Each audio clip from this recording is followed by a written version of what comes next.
America ने जब से ईरान के ऊपर वॉर की है, पूरा वर्ल्ड संकट से जूझ रहा है और भारत में भी ये संकट आ चुका है। आप अगर स्टॉक मार्केट देखिए, आप प्रॉपर्टी मार्केट देखिए और आप गैस की अब लाइन्स के बारे में देखिए। और कल से वो गैस, पेट्रोल, एनर्जी, महँगाई, इन्फ्लेशन का संकट और ज़्यादा बढ़ने वाला है, क्योंकि पहले अटैक होता है ईरान के साउथ पारास गैस फील्ड के ऊपर। वहां से अटैक के बाद ही गैस वर्ल्ड में आनी कम हो जाती है, पर ईरान बोलता है हमारी रेड लाइन है। ईरान जाके अटैक करता है कतार, जो वर्ल्ड की लार्जेस्ट गैस फील्ड है, उसके ऊपर, जिसको बनाने में 75 से 100 बिलियन डॉलर 10-15 साल लगे थे। और वहां पे आपने आंख की वो इमेजेस देखी हैं। तो हुआ तो जियो पॉलिटिक्स से शुरू, पर जो उसका संकट है वो पूरे वर्ल्ड पे और भारत पे भी आ रहा है।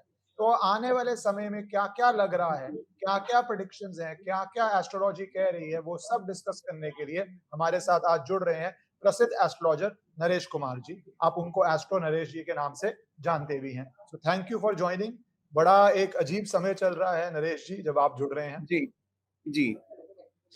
तो पहले तो अगर मैं कमेंट ले लूं आपका कि किस तरह देख रहे हैं ईरान यूएस की आप जंग, क्या ये बढ़ के भारत की तरफ भी फैलेगी? क्योंकि अफगानिस्तान पाकिस्तान तो चलना शुरू हो गया, अफगानिस्तान जी, ने पाकिस्तान पे रिवेंज की बात भी कर दी है।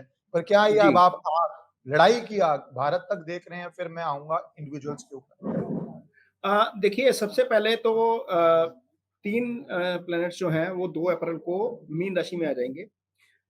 ईरान वॉर को लेकर मैंने 29 जनवरी को अपने पेज के ऊपर एक वीडियो डाला था जिसमें मैंने लिखा था कि ईरान पर संकट अभी टला नहीं है।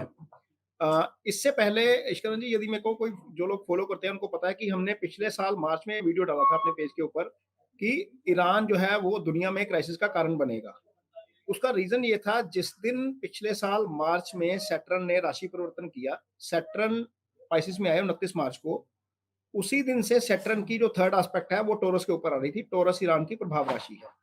तो लग रहा था कि ईरान के ऊपर कुछ ना कुछ बड़ा होगा और पिछले साल हमने देखा कि जिस दिन मंगल और केतु साथ आए, वहां पर अटैक होना शुरू हो गया। 22 जून के आसपास की डेट है जब परमाणु ठिकानों पर हमला किया था अमेरिका ने ईरान के। उसके बाद चीजें ठंडी हुई, लग रहा था कि ये थोड़ा सा थोड़े दिन का ही है, तो थोड़े दिन बाद ही 4-5 दिन बाद ये खत्म हो गया था। लगभग 1 हफ्ता लगा था सिर्फ इस चीज को, इस पूरे ऑपरेशन को। लेकिन क्योंकि अमेरिका उसमें अकेला इन्वॉल्व था, इसमें इज़राइल इन्वॉल्व नहीं था, तो चीजें जो है वो उतनी वर्स्ट साइड पे नहीं गई जितनी वर्स्ट साइड पे अब जा रही है। अब 29 जनवरी को मैंने एक वीडियो पोस्ट किया था जिसमें मैंने बताया था कि 23 फरवरी को मंगल एंड राहु का कंजंक्शन हो रहा है, इसके बाद ईरान के ऊपर फिर अटैक हो सकता है। तो हमने देखा कि 28 फरवरी को ईरान के ऊपर अटैक हो गया। अब मंगल और राहु का कंजंक्शन 2 अप्रैल तक है। लार्जली ये तब तक निपटना चाहिए। सबसे पहली तो चीज़ ये है। वर्स्ट चीज़ें इसलिए भी हो रही हैं भंडारी साहब, कि आज जब हम बात कर रहे हैं, तो राहु अपने नक्षत्र में है। अपने नक्षत्र का राहु बहुत गड़बड़ करता है। इस समय मंगल भी राहु के नक्षत्र में है। ये भी एक अच्छी चीज़ नहीं है। कल तक 3 प्लैनेट राहु के, बुध भी राहु के नक्षत्र में है। तो 3 प्लैनेट्स का राहु के नक्षत्र में आना, आज जब जब हम बात कर रहे हैं, तो चंद्रमा के नक्षत्र शनि के नक्षत्र में 3 प्लैनेट है। चंद्रमा भी आज शनि के नक्षत्र में है, सूर्य भी आज शनि के नक्षत्र में है और शनि खुद अपने नक्षत्र में है। तो इसका मतलब ये हुआ कि 9 of the 6 planets are in the inimical नक्षत्र, मीन्स मेलेफिक नक्षत्र। राहु के नक्षत्र में 3 प्लैनेट और आपके शनि के नक्षत्र में 3 प्लैनेट। अब ये प्लैनेट जैसे-जैसे आगे निकलना शुरू होंगे, वैसे-वैसे चीज़ें ठीक होनी शुरू होंगी। मुझे पहला साइन ऑफ होप 20th को नज़र आता है, क्योंकि 20th को मंगल राहु का नक्षत्र छोड़ देंगे। राहु के साथ कंजंक्शन 2 अप्रैल तक बनी रहेगी, लेकिन वो नक्षत्र छोड़ देंगे। उसके बाद भी 2 अप्रैल को क्या होगा, सन ने अब ट्रांज़िट किया है 15 मार्च को। सन ट्रांज़िट कर रहे हैं शनि के साथ। वैसे तो ये हर साल होगा, मीन सन का एक साइकिल तो आएगा ही आएगा। शनि के सामने या शनि के ऊपर से एक बार साल में जो है वो साइकिल वो करेगा ही करेगा। लेकिन हर बार जंग नहीं होती। हर बार जंग इसलिए नहीं होती क्योंकि शनि अपने नक्षत्र में नहीं होते, राहु अपने नक्षत्र में नहीं होते। हमने कोरोना में ये देखा था कि राहु अपने नक्षत्र में थे। हम दोबारा जब राहु अपने नक्षत्र में है, फिर वही सिनेरियो देख रहे हैं। तो राहु अपने नक्षत्र में कब तक है? राहु अपने नक्षत्र में दिसंबर फर्स्ट वीक तक है। तो जब तक राहु अपने नक्षत्र में है, तो भले ही ये वार खत्म हो जाए, लेकिन कॉन्फ्लिक्ट चलता रहेगा। अब मंगल यहाँ से निकलेंगे 2 अप्रैल को, तो शनि के ऊपर से ट्रांजिट करना शुरू करेंगे और मंगल और शनि की युति बन जाएगी। ये गोचर भी अच्छा नहीं है, ये 11 मई तक चलेगा। तो यदि मैं ग्लोबल पीस की बात करता हूँ, ग्लोबल चीज़ों की बात करता हूँ, तो मुझे एटलीस्ट 11 मई तक ग्लोबल पीस जो है वो डिस्टर्ब ही नज़र आती है।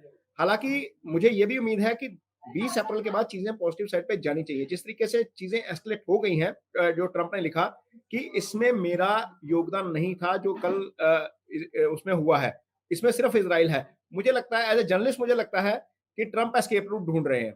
यदि ट्रंप एस्केप रूट ढूँढ रहे हैं तो कहीं कहीं न कहीं किसी न किसी तरीके से वो रास्ता निकालेंगे, क्योंकि उनके ऊपर काफ़ी प्रेशर है अमेरिका में। अमेरिका में उनके ऊपर शिपिंग लॉबी का काफ़ी प्रेशर है। अब तो उनके अपने सांसद ये कहना शुरू हो गए हैं कि हमने इज़राइल की लड़ाई अपने अपने गले मोल मोल डाल ली है।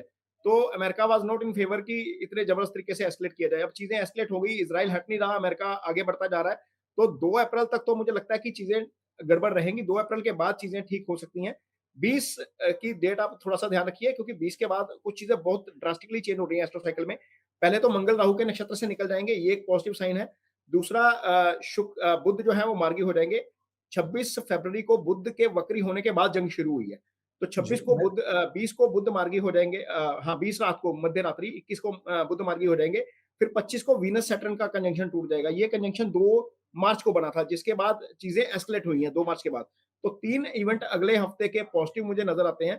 हो सकता है कि कुछ डी-एस्केलेशन की के प्रयास शुरू हों, या जो है वो चीज़ें थोड़ी-सी जो है वो थोड़ा-सा पीछे कदम पीछे खींचे जाएँ। लेकिन जब तक मंगल राहु के साथ है, जब तक मंगल शनि के ऊपर से ट्रांज़िट कर रहा है, और ये जो डेट है 2 से 13 की, 2 से 13 अप्रैल की, वो मुझे ज़्यादा थोड़ी-सी खराब लगती है, क्योंकि 3 नेगेटिव प्लैनेट पहले ये थे कि राहु, सूर्य और मंगल साथ थे, अब मंगल, शनि और सूर्य साथ हो जाएँगे। तो 13 अप्रैल एक बीच वाली डेट लगती है, जहाँ से चीज़ें डी-एस्केलेट होनी चाहिए बहुत अच्छे तरीके से। जी, नरेश, बट मैं आना चाहता हूँ इस बात के ऊपर जो आपने कही कि 2 अप्रैल से 13 अप्रैल आपको संकट का एक ज़्यादा समय दिख रहा है और 11 मई तक ये संकट दिख रहा है। तो क्या आपको ये 2 तरह हो सकता है, ये आपको संकट बढ़ता हुआ ईरान से आगे बढ़ता हुआ, वेस्ट एशिया से बढ़ता हुआ भारत की तरफ भी आता देख रहा है, या आपको लग रहा है 11 मई से पहले चीज़ें सुधर जाएँगी और भारत पे नहीं आएगा?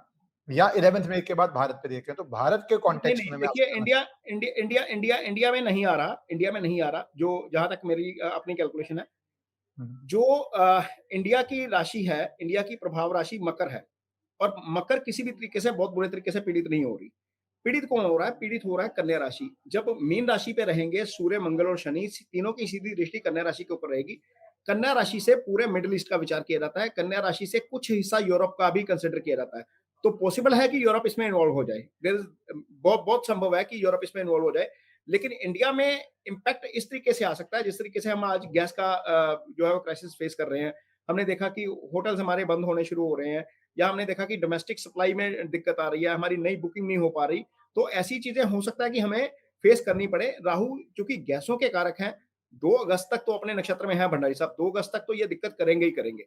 हालाँकि अपन इस राशि में 2 दो 4 अगस्त तो अभी चा बहुत दूर है नरेश जी, तो मतलब एक हाँ, लंबी दिक्कत आप देख रहे हैं। 2 अगस्त हाँ, जिनके घरों में 11 अभी मई तक गैस 11 11 मई तक तो कंजंक्शन ही ऐसी बनी हुई है। लेकिन नक्षत्र ये 2 अगस्त को छोड़ेंगे जाकर, फिर राशि छोड़ेंगे 4 दिसंबर को। तो अल्टीमेटली मोटे तौर पर यदि हम 2026 को देखें, तो 2026 बहुत ज़्यादा अच्छा साल नहीं है। मैं आपके दर्शकों को भी और अपने जो मेरे को देखते हैं, मैं उनको भी थोड़ा-सा पीछे लेके जाना चाहूँगा।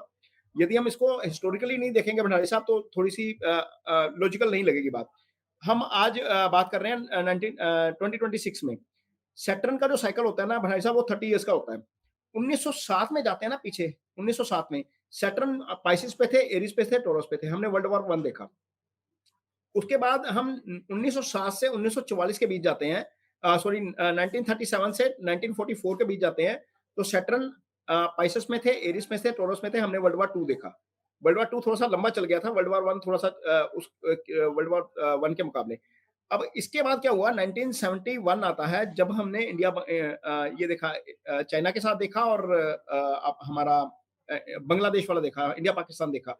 इसके बीच भी कुछ मिडल ईस्ट में भी बहुत बहुत बड़ा बड़ा बड़ा क्राइसिस आया था, जब अमेरिका को डी-डॉलराइजेशन की तरफ जाना पड़ा, और अपना जो करेंसी है उसको उसके साथ गोल्ड के साथ वो करना पड़ा, लिंक करना पड़ा।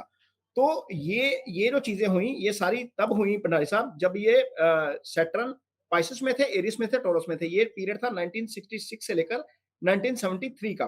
अब इसके बाद दोबारा आते हैं अगले 30 साल, 1996 से लेकर 2003। हमने ट्विन टावर्स देखा, हमने अमेरिका को अफगानिस्तान के अंदर डेरा डालते हुए देखा, हमने डॉट कॉम बबल देखा, फिर हमने एशिया में फाइनेंशियल क्राइसिस देखा, जब एशिया की मार्केट 50% से ज़्यादा करेक्ट हो गई थी, वो हमने देखा। फिर हमने कांगो वॉर देखी, इसी बीच में ये 7 साल का पीरियड ही था। Now that period is started again. अब ये स्टार्ट हुआ 29 मार्च 2025 से, जब सैटर्न पाइसेस में आ गए। अब सैटर्न जैसे-जैसे पाइसेस से आगे बढ़ते जाएँगे, वैसे-वैसे ये ग्लोबल क्राइसिस बढ़ता रहेगा। और ये यदि आप मेरे को इसकी टाइमलाइन पूछ रहे हैं, तो मैं ये आपको बताऊँगा कि यहाँ पर 1925 से लेकर 32 तक, साढ़े 7 साल तक का पीरियड ग्लोबल पीस के लिए अच्छा नहीं है। इस साल की तो बात ही छोड़ दीजिए। अगला साल हमें इससे भी ज़्यादा जो है वो खतरनाक नज़र आ रहा है। और ये जो एस्केलेशन है, ये सिर्फ इंडिया में यहाँ तक नहीं रहेगी, ये वाली जो हो रही है, मिडल ईस्ट में हो रही है।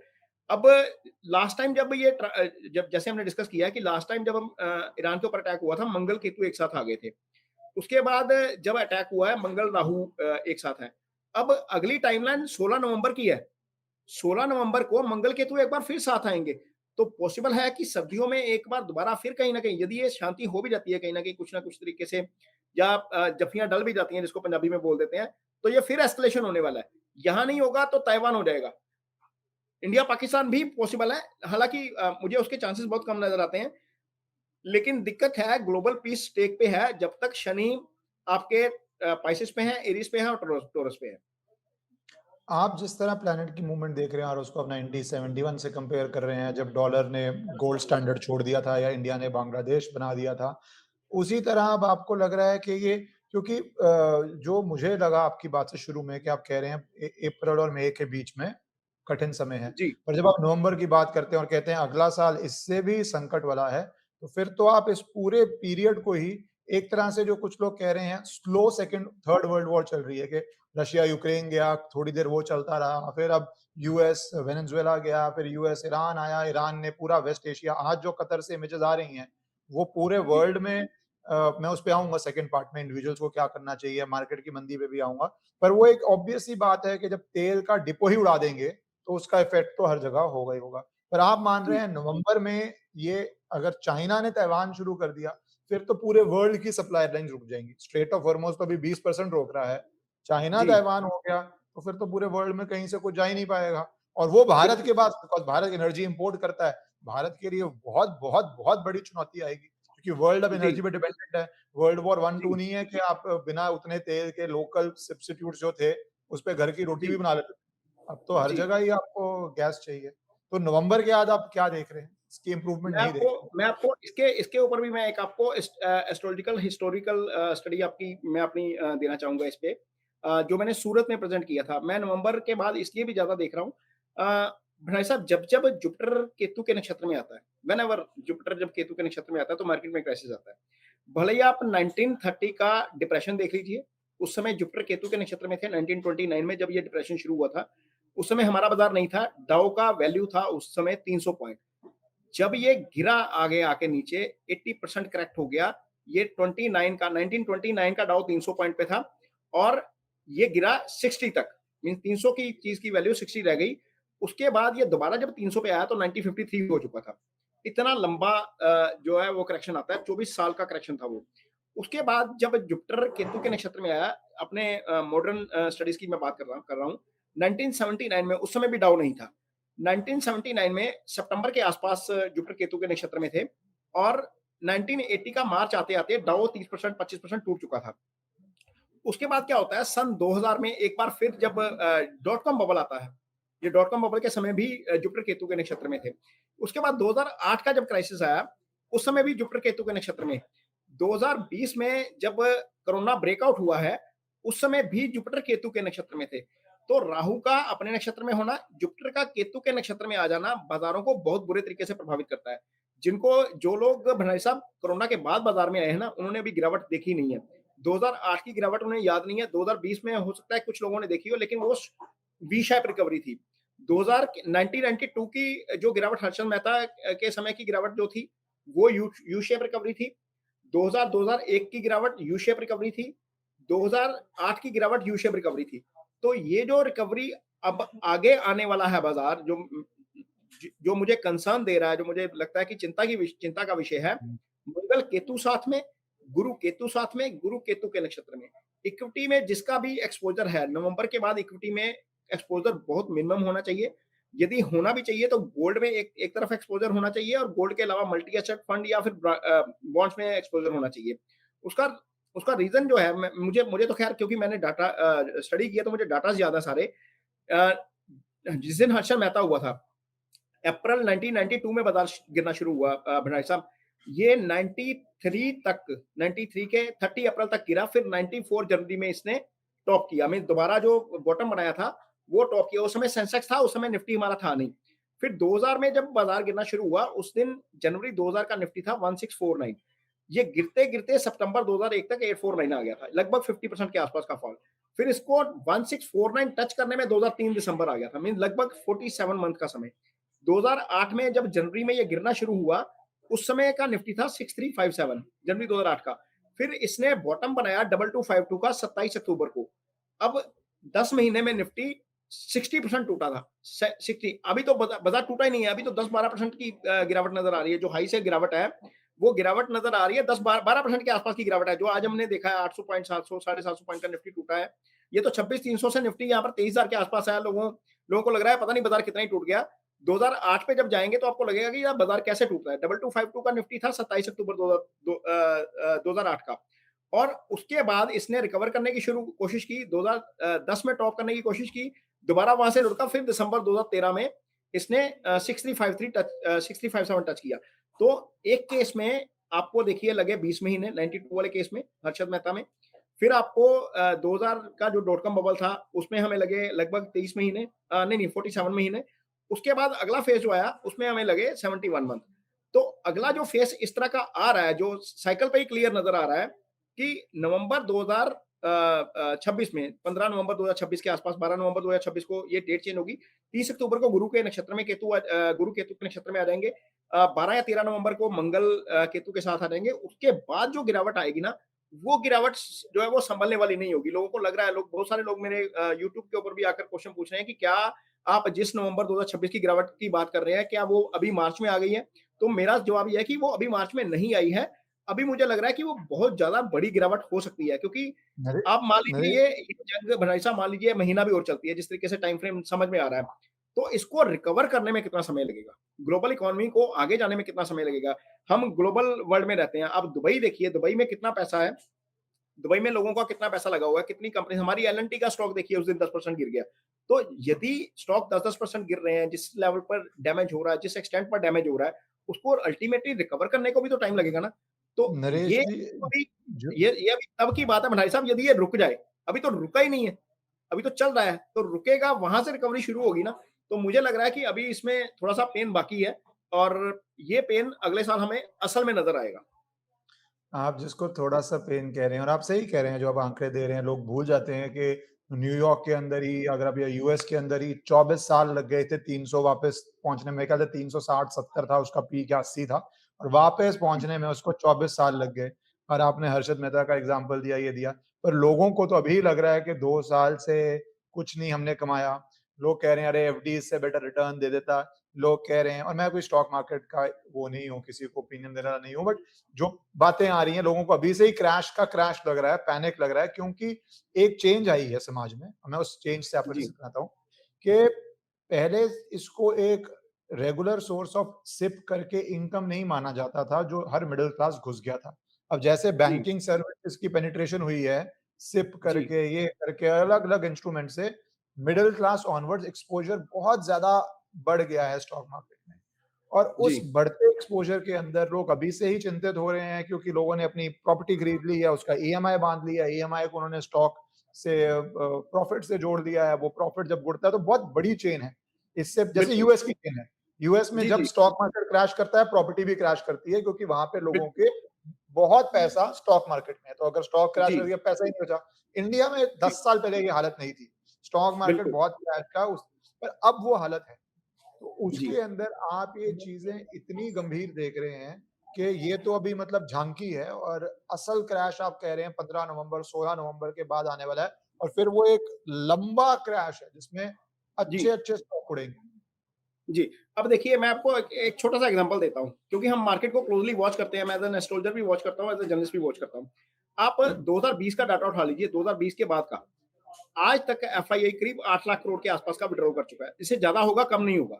मीन जहाँ तक मुझे डाटा याद है, 8 लाख, साढ़े 8 लाख करोड़ के आसपास का विथड्रॉल है। और इसके अगेंस्ट इससे डबल डीआईआई ने बाय किया है। जो चीज़ आप बता रहे हैं, वो डीआईआई कौन है? हमारा म्यूचुअल फंड एएमसी है, एसेट मैनेजमेंट कंपनी है, जिसमें मेरा आपका एसआईपी का पैसा लगा हुआ है। अब आप इमेजिन करिए, एसआईपी में इक्विटी में जो पैसा आ रहा था, पिछले महीने का डाटा है कि गोल्ड में पैसा ज्यादा जाना शुरू हो गया।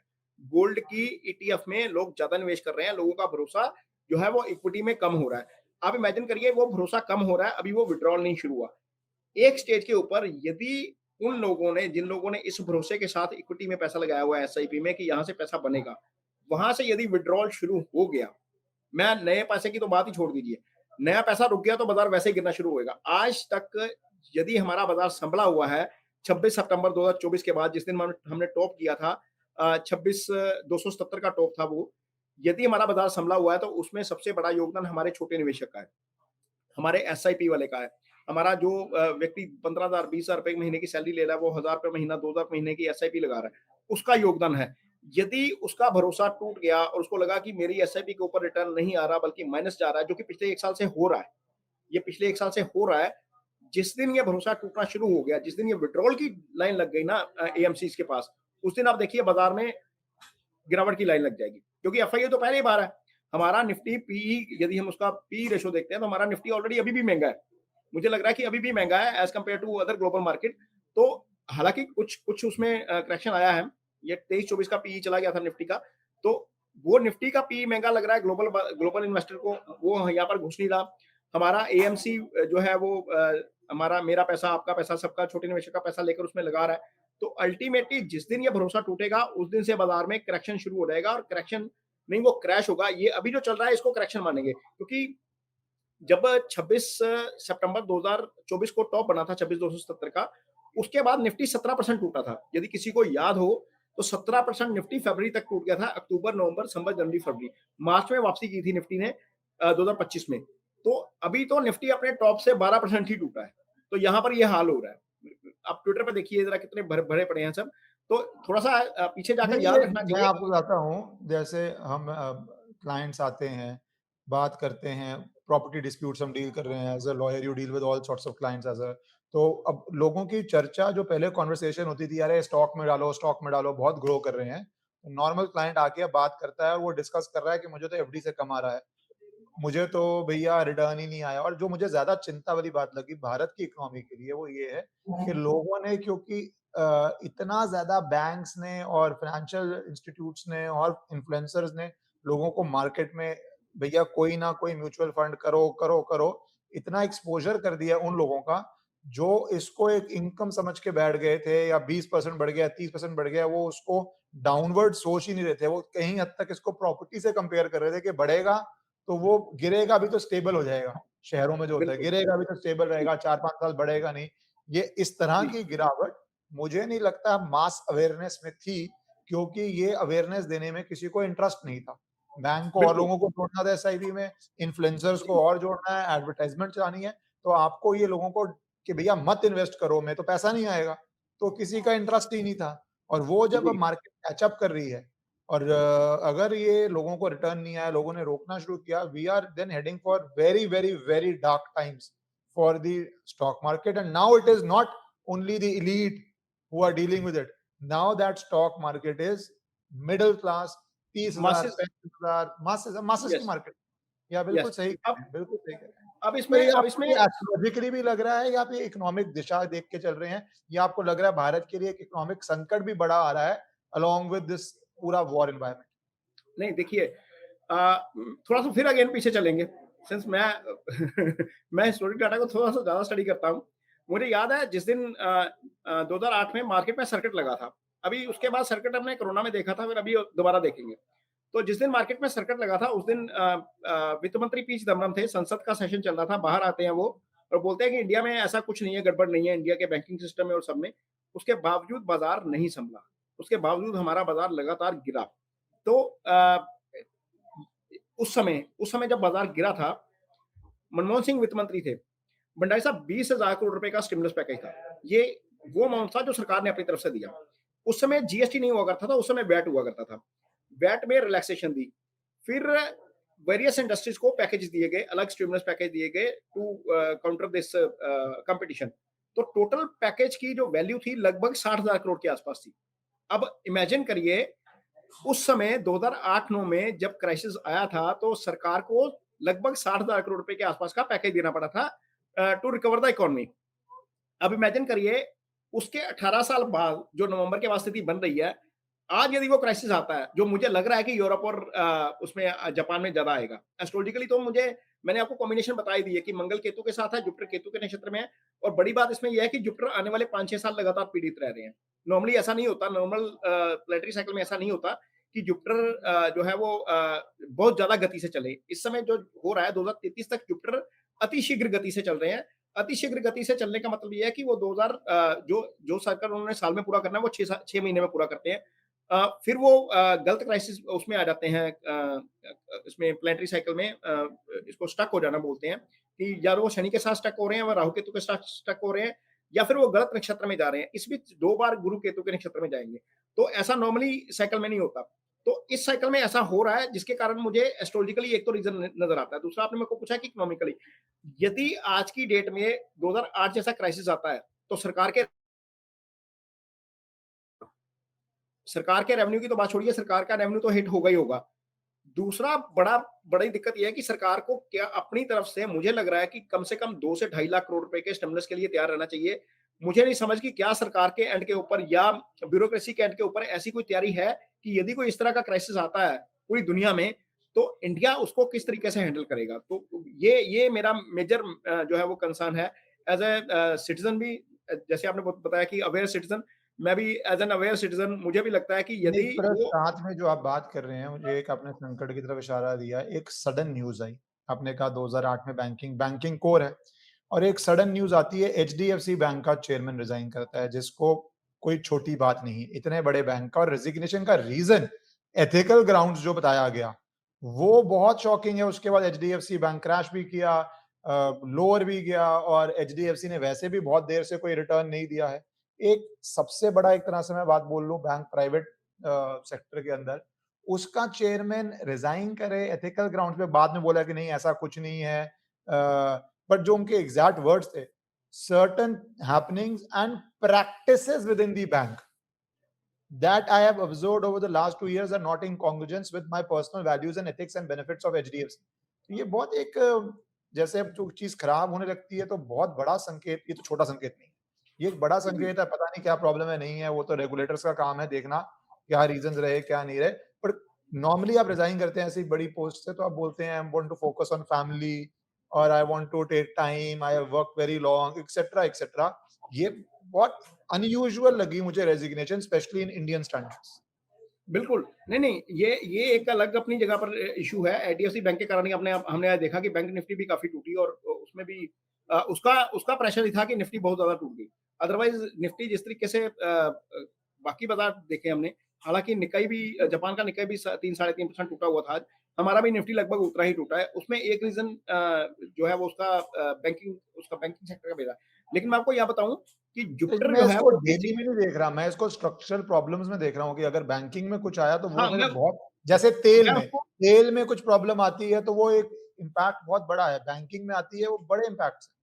बिल्कुल, वो तेल तेल का सर मैंने एक मैसेज डाला था, मेरा एक ग्रुप है पर्सनल, उसमें मैंने 20 जनवरी को मैसेज डाला कि राहु अपने नक्षत्र में, शनि अपने नक्षत्र में आ गए, क्रूड यहाँ से तेज होना चाहिए, किसी भी हालत में क्रूड यहाँ से तेज है और आप देखिए क्रूड में बहुत तेजी है।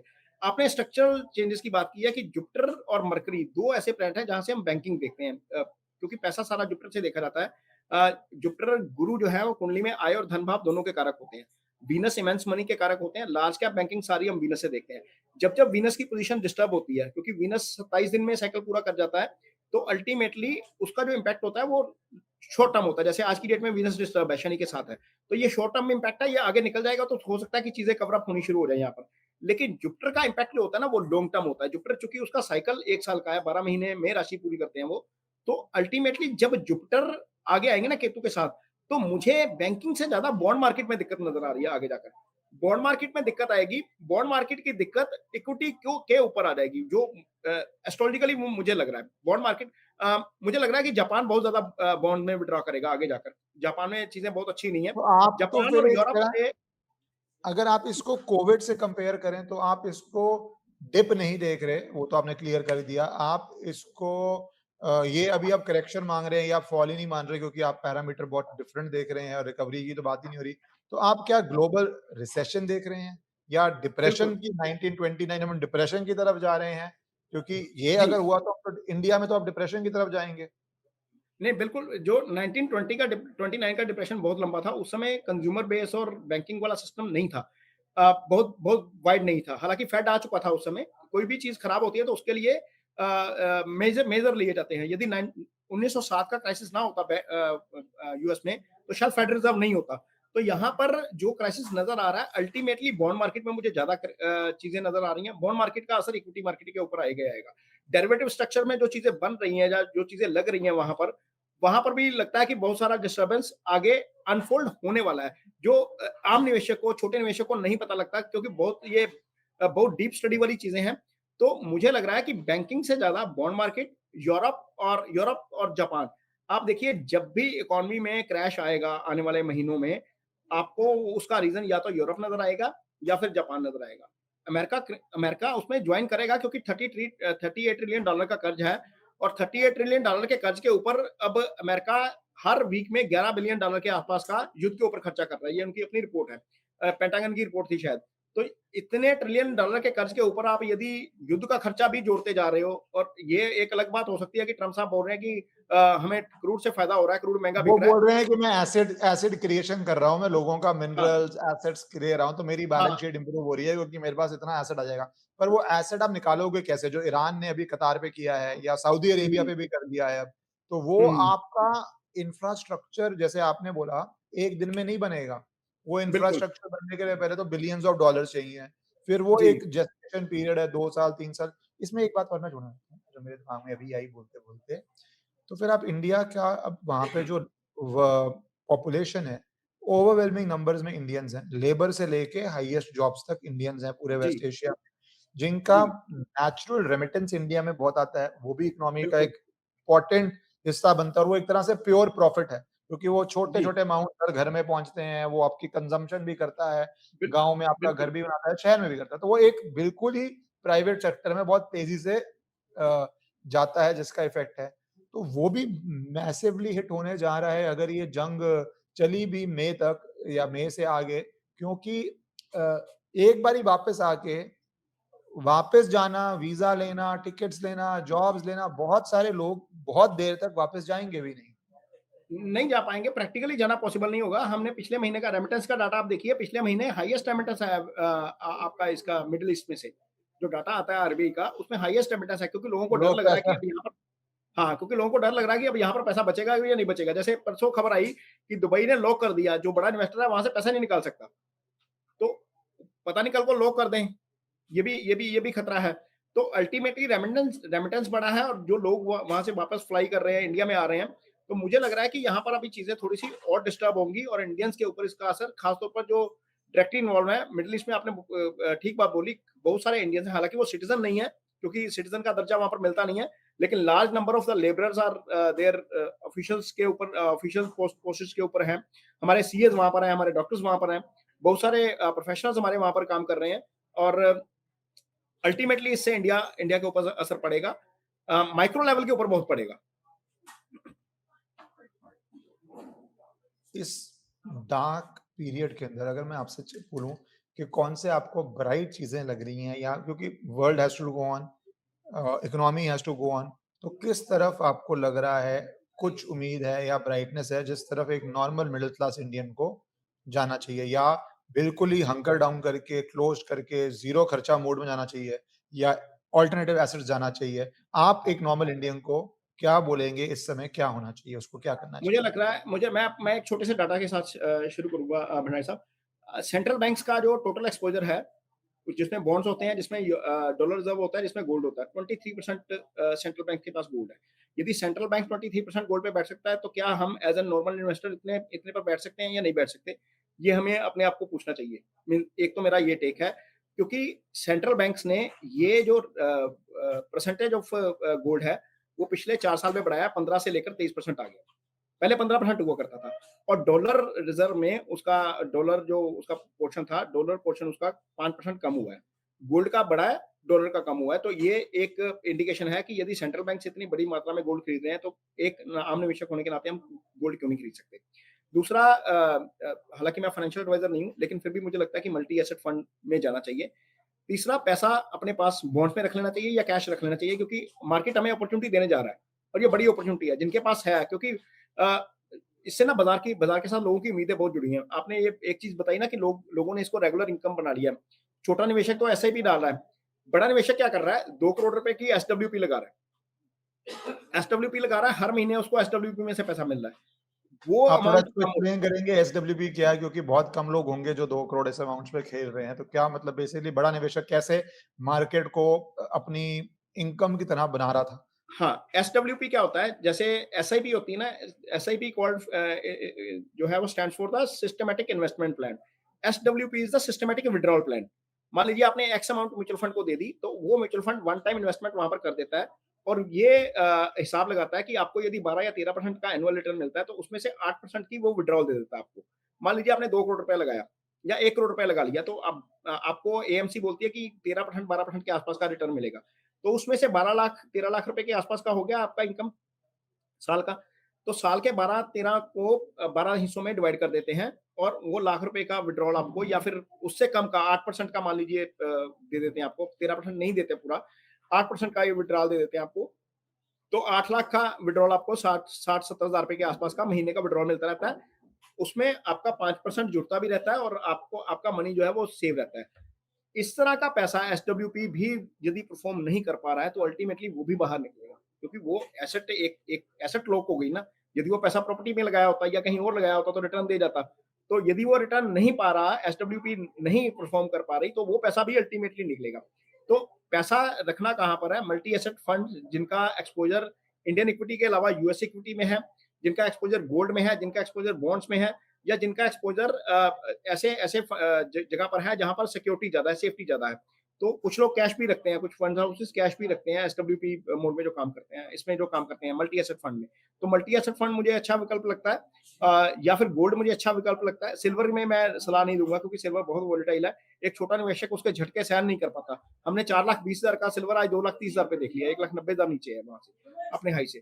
तो इतने तो बड़े झटके सिल्वर आप बिल्कुल नहीं कहेंगे, छोटे वाले इन्वेस्टर को सिल्वर बिल्कुल नहीं जाना चाहिए। यदि उसकी निवेश करना क्योंकि भी अगर है, आप निवेश स्टॉक करना भी आप है तो सेंसेक्स भी देते हैं, आप निफ्टी की बात कर रहे हैं, मैंने अभी लगाया सेंसेक्स का, इस साल 12.89% डाउन है और कह रहे हैं निफ्टी ने 13 लाख करोड़ उड़ा दिया है आज। 13 हाँ, आज लाख 13 लाख करोड़! करोड़ उड़ा, पिछले पिछले हफ्ते 20 लाख करोड़ उड़ा उड़ा था। जब इसने टॉप से नीचे फेंका था हाँ, निफ्टी को पिछले हफ्ते, 20 लाख करोड़ रुपए के आसपास की हानि हुई थी उस समय। तो ये मीन इतना मार्केट कैप देखिए ना, टॉप 10 मार्केट कंपनीज़ का मार्केट कैप देखिए, 5-6 लाख करोड़ तो आज टॉप 10 कंपनीज़ का ही उठ गया होगा। तो इतना पिछले हफ्ते भी ऐसा हुआ था, साढ़े 4 पौने 5 लाख करोड़ के आसपास का मार्केट कैप उठ गया था बड़ी कंपनीज़ का। तो अल्टीमेटली जिनके पास तो कैश ये मार्केट। इम्पोर्टेंट पॉइंट है क्योंकि अगर ये जो अब गिरावट हो रही है, ये वैसे ही डैमेज के बाद हो रही है। ये नहीं है पीक पे एक झटका पड़ा।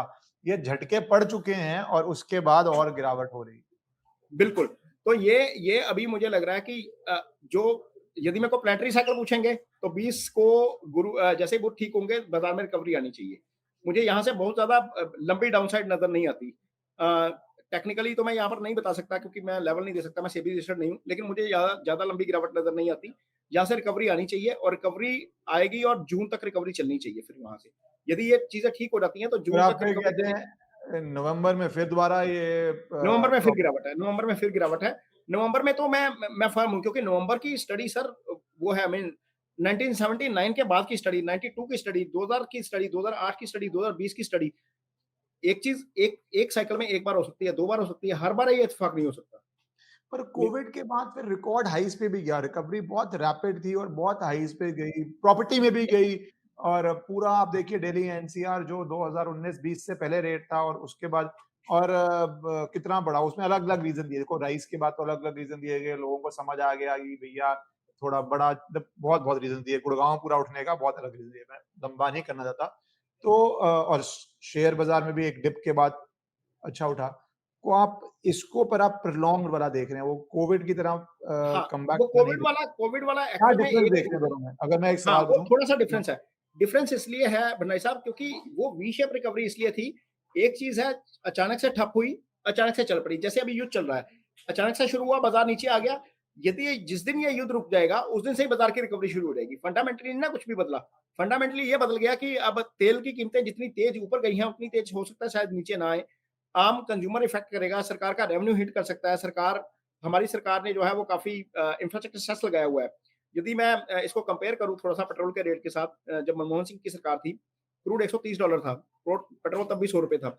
आज क्रूड अब इस रेट के आस-पास आ रहा है, 96 के आस-पास आ रहा है। तो आज भी रेट उतना ही है, लेकिन हमने जब $35-36 का क्रूड था, तब भी हमने ₹85-90 का तेल देखा हुआ है। तो जो बीच वाला गैप है, वो इंफ्रास्ट्रक्चर सेस है जो सरकार ने लगाया हुआ है। तो सरकार के पास कुशन है, यहाँ पर इस चीज़ को, इस झटके को ऑब्ज़र्व करने का। तो बहुत ज़्यादा पता नहीं, नुकसान। आई आई डोंट नो, बिकॉज़ बहुत बारी जो सेस लगे होते हैं वो कहाँ-कहाँ निकल चुके होते हैं, कौन-सी वेलफेयर स्कीम में जा चुके होते हैं, क्योंकि नहीं, वो मैंने लगाए हुए हैं। वो उन्होंने अच्छा, मेंशन किया हुआ कि वो इंफ्रास्ट्रक्चर सेस है, जो रोड नेटवर्क हम देश में देख रहे हैं, हुँ, वो सारा इंफ्रास्ट्रक्चर सेस ही है पेट्रोल के ऊपर जो लगा हुआ है। तो अल्टीमेटली सरकार के पास कुशन है, ज़्यादा से ज़्यादा क्या होगा, वो इंफ्रास्ट्रक्चर जो डेवलप किया जा रहा है, उसमें थोड़ा-सा स्लो डाउन आ सकता है। स्लो हो वो जाएगा। हाँ, वो अल्टीमेटली बजट एलोकेशन थोड़ा-सा शिफ्ट करना पड़ेगा, या सरकार को जो है वो थोड़ी-सी ड्यूटी बढ़ाकर ₹2-4 रेट बढ़ाना पड़ेगा। मुझे लग रहा है कि 80-90 तक का डॉलर यदि क्रूड रहता है, तो सरकार मुझे लगता है कंफर्टेबली इसको झेल झेल जाएगी, क्योंकि जब मोदी साहब आए थे 2014 में, उस समय भी रेट लगभग क्रूड का यही था। उसके बाद गिरना शुरू हुआ था। तो और ये भी रेट आज है। मुझे लगता है कि जब चीज़ें थोड़ी-सी ईज़ आउट होंगी, और सिर्फ हम परेशान नहीं है, 83 कंट्रीज़ में पेट्रोल के रेट बढ़ चुके हैं। 83 हमारे पड़ोस में पाकिस्तान में तेल नहीं मिल रहा। ट्रंप हुँ, को इस हुँ। बात की चिंता है कि यदि 1 हफ्ते में वहाँ पर 25% रेट बढ़ गए हैं, तो 5 नवंबर को उन्होंने मिड टर्म पोल में जाना, वो किस मुँह के साथ जाएँगे? वो इन्फ्लेशन हटाने का वादा करके आए थे, दुनिया में शांति करने का वादा करके आए थे, दुनिया का थानेदार ना बनने का वादा करके आए थे, और और दुनिया में पीस करने का वादा करके आए थे। आज जो उन्होंने कर दिया है, जो उनके कारण हो गया है, या जो मर्ज़ी का कह लीजिए, जिस तरीके से हो गया है, अब वो ये लॉजिक दे रहे हैं कि मैं जो है वो फॉरएवर पीस करना चाहता हूँ, न्यूक्लियर खत्म करना चाहता हूँ। अल्टीमेटली तो उन्होंने डिस्टर्ब कर दिया। तो आपको वो भी याद है, अगर आप हिस्ट्री देखें, वर्ल्ड वॉर को कहा गया था one time war to end all wars. हुँ, बेसिकली तब भी तो यही में फॉरएवर पीस क्या है? बिल्कुल, ह्यूमन फितरत ही नहीं है कि फॉरएवर पीस हो सकती है। वी एज़ अ बिल्कुल। स्पीशीज़, हुँ, हम हुँ। ह्यूमन स्पीशीज़ की बात कर रहा हूँ। हमने एज़ अ स्पीशीज़ एक आप टाइम बताइए 100 साल का जब जंग ना चली हो, या बिल्कुल, कॉलोनीज़ थी पहले, राजे आपस में लड़ते थे, उससे पहले बिल्कुल। इन्वेडर थे, उससे पहले कबीले थे, अब वर्ल्ड जी, पावर्स हैं। वो भाषा चेंज होती रहती है, पर कहीं बिल्कुल, एक ह्यूमन नेचर ही है कि stronger nation wants to try to extract from जो भी उसको वीकर नेशन लगता है। पर बिल्कुल। एक और का डिफरेंस है जो मुझे इम्पोर्टेंट लगता है, स्पेशली आज के कॉन्टेक्स्ट में, जब ईरान ने जाके अटैक कर दिया है कतर पे और सऊदी पे, और उससे पहले उसके साउथ पारस घास फील्ड पे हुआ, वो ये कोविड में कोई इंफ्रास्ट्रक्चर एसेट डिस्ट्रक्शन नहीं था। तो आप जी। Back to capacity, labour force बाहर घर भेजी थी आपने, और आप बैक टू कैपेसिटी एक दिन में कर सकते थे। अब हुँ, अगर हुँ। तो आपका रिफाइनरीज़ उड़ जाती हैं, एक्सट्रैक्शन उड़ जाता है, गैस उड़ जाती है, कल को कोई वो फ्रेश वाटर जो प्यूरीफायर प्लांट्स हैं, वाटर को उड़ाता है, तो वो एसिड रिक्रिएशन टू एक्सट्रैक्ट, उसका एक टाइम पीरियड डिफरेंट होगा कोविड से, अगर ये थोड़ा भी और लंबा चलता that's why I am telling you कि इसको टाइम लग जाएगा, इसको रिकवरी को टाइम लग जाएगा। इतना तेज़ नहीं होगा।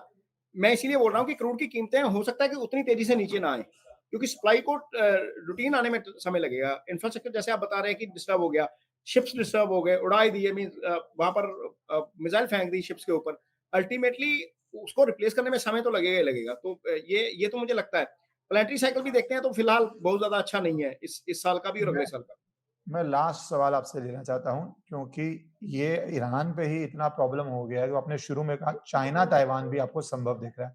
कितना संभव दिख रहा है, किस समय दिख रहा है? क्योंकि अगर वो हुआ तो फिर तो वर्ल्ड वॉर 3 ऑफिशियली चल ही रही है, फिर अब तो मान के ऑफिशियली चलिए चल रही है। मुझे 16 नवंबर के बाद लगता है कि कुछ ना कुछ गड़बड़ है। 16 नवंबर डेट है, सॉरी 16 या 12 या 16 नवंबर है, मंगल केतु के साथ आएँगे। उस समय हो सकता है कि कुछ ना कुछ ग्लोबल पीस डिस्टर्ब हो, उसमें चाइना ताइवान हो सकता है। देयर इज़ पॉसिबिलिटी कि इस रीजन में भी चीज़ें डिस्टर्ब होंगी।